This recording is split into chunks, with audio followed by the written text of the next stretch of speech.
ইউনূসকে সুদখোর বলায় অনেকে খেপছেন আমার বিরুদ্ধে। আরে ভাই, সুদখোরকে সুদখোর বলছি, পার্থক্য হচ্ছে একটা সুদখোর আর একটা সুদের কারিগর। ইউনূস হচ্ছে সুদের কারিগর, সুদের শুধুমাত্র 10 বছরে 33 লক্ষ বাঙালিকে সে সুদখোর বানিয়েছে।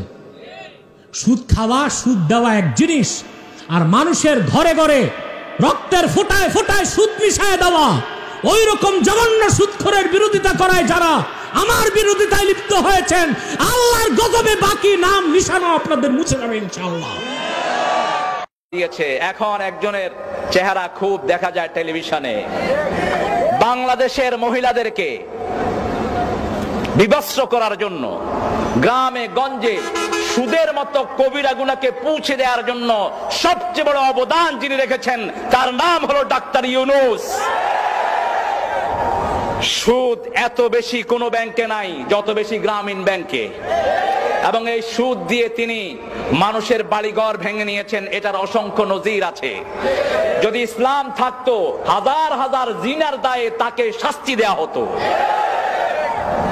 আল্লাহ আমাদেরকে সঠিক সমঝ দান করুক, আমরা বলি আমিন। আমার নবী বলেছেন, একটা কাজে সুদের খায় 42 বার মায়ের সাথে জিনার গুনাহ তার আমলনামায় ওঠে।